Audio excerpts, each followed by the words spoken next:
Well, that didn't take long. That didn't take long. We've got another cruise line changing their loyalty program and changing it to a use it or lose it process. Yeah, plus we've got a cruise ship having trouble getting to its cruise ports in Alaska and a fantastic request for compensation. Let's play customer service manager for a day. Would you be paying out money for this complaint? All that and a whole lot more on today's episode. Let's go.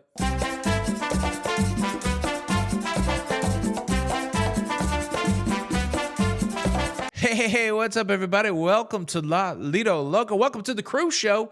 I am your host, Tony, here to talk you through everything going on in cruising. It's everything going on in cruising for your face. For your face on a Wednesday the 16th of July, 2025. And yeah, it's happening. We speculated about a month ago when Carnival released their new loyalty/rewards program that for the first time really in cruising implemented a use it or lose it strategy. Whether other cruise lines would follow suit. And well, the answer to that question is yes.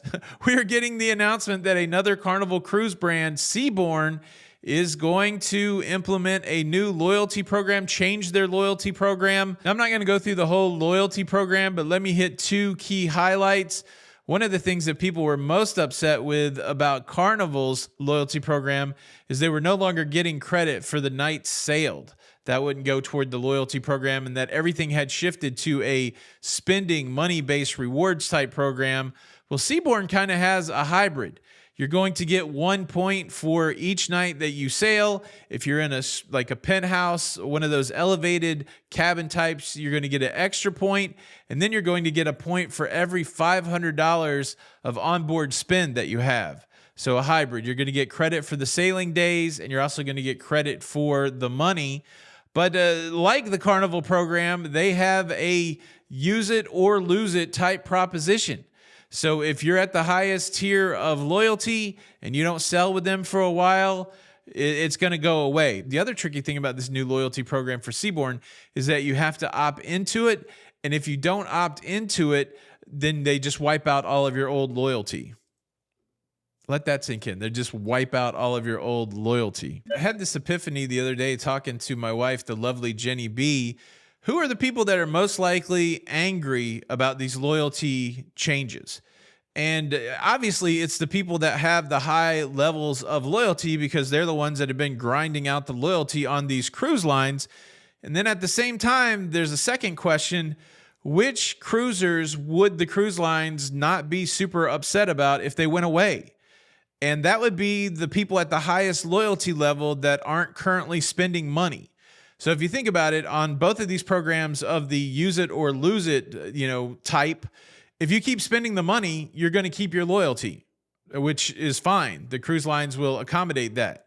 But if you're out there at the highest loyalty levels and you're not spending any money, then they would rather you go away. So here we go. It's the second cruise brand. It is inside the Carnival Corporation. We haven't seen anything, at a Royal or a Norwegian or anything like that go to this model, but this is two of the Carnival cruise brands going to a use it or lose it model.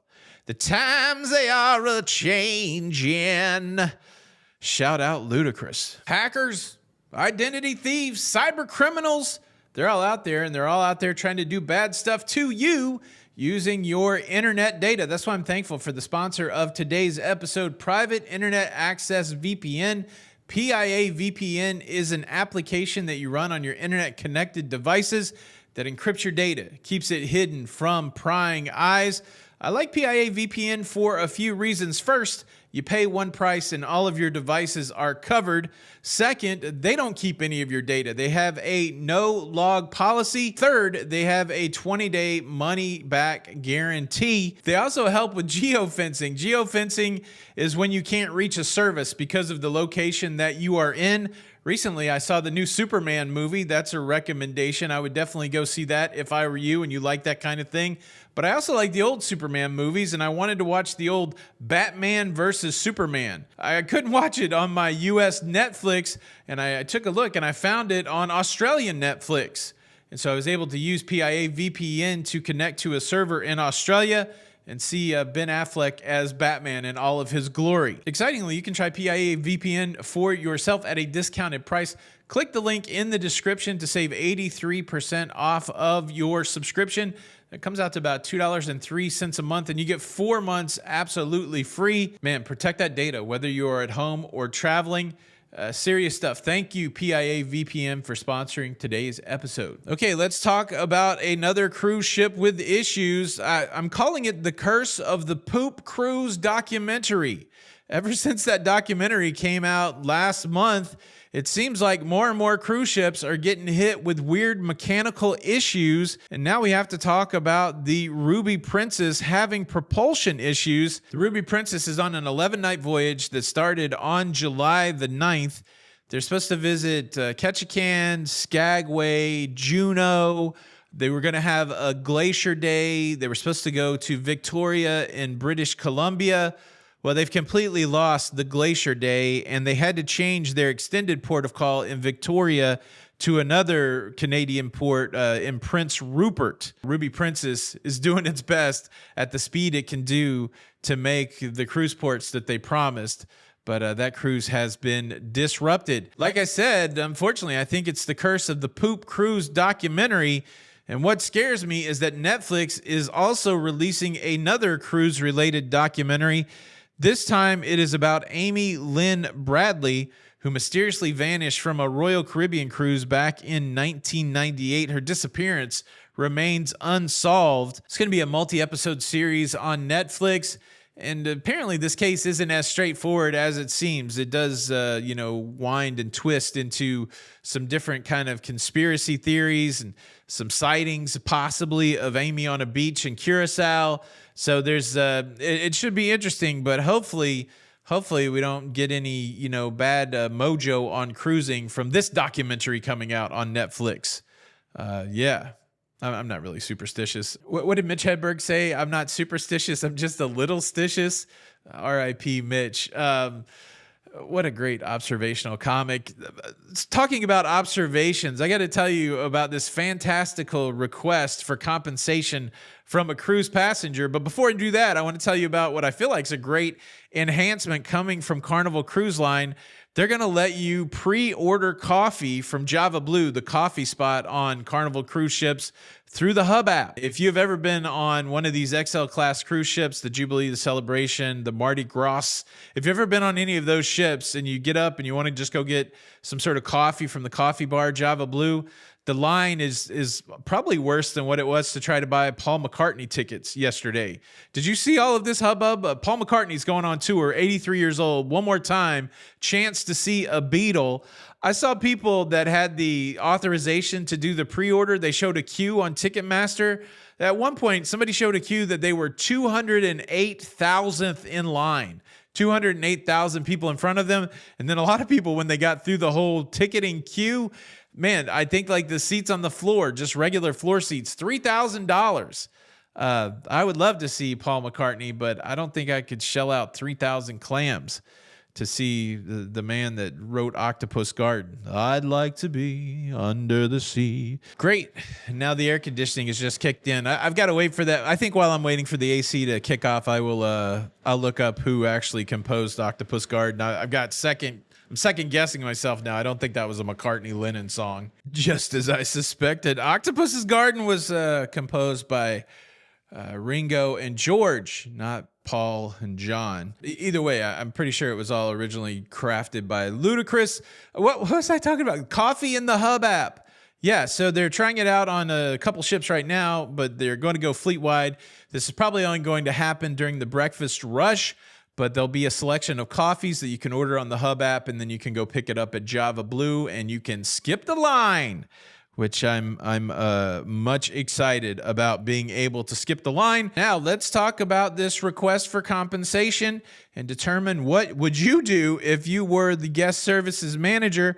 This is from a Royal Caribbean cruise passenger that sailed on Utopia of the Seas. They wrote, "Just off the ship yesterday after an amazing cruise with my family. The only issue I had was the blaring announcements in every room on Deck 9 in the middle of the night on the last day, searching for Sarah Correa.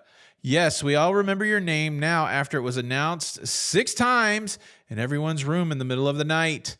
There has to be a better way to handle this. If you're going to party like a rock star, just remember there are other people on this giant boat with you. We shouldn't need to send out a search party to find you. I know it's not Utopia's fault, but Deck 9 definitely deserves some sort of compensation for having to go through that. Yeah, so apparently Sarah Correa was missing. There was a commenter on this post saying that they were on the Utopia and that apparently Sarah Correa was a minor under 18 years old. So there was a missing child on the cruise ship, and the cruise line used the public service announcement and broke into the rooms with that announcement in the middle of the night to look for this missing child. And the person that made this post is upset because that happened at least 6 times, disturbing their sleep on the last night of the cruise, and now they want some sort of compensation. And I guess we can all process that any way that we want. But the lingering question here is, does Deck 9 deserve compensation? And why would it only be Deck 9? Isn't the whole ship getting these announcements? And how would they know if it went into every room? I mean, you would assume it goes into every room. There's some flaws in this post, is what I'm trying to say. Certainly, I don't think this person deserves compensation. But what do you think? Leave a comment below. That's everything that's going on in cruising. Thanks again, PIA, for sponsoring today's episode. And man, if you could do us a solid, subscribe. We're trying to get to 300,000 subscribers. It'd be cool if we could do it by the end of the quarter, but certainly we're targeting the end of the year. It means a lot, and appreciate it quite a bit. There's nothing left to do. Nothing left to do but dance. Get up. Get up. It's Tony for La Lido Locan. Until the next time, see you on the Lido. Bye.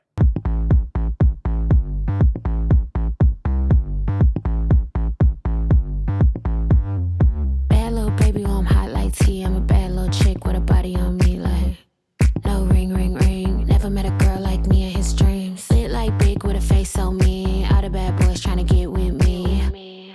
No ring, ring, ring, but they ain't got them hooked like me. I bet don't do it. The morning calls, baby, you know that I won't pick up at the moment. I left the flowers right at your door, 'cause it's the only way I show you that I'm sorry. I'm really just giving you a call 'cause I haven't talked to you all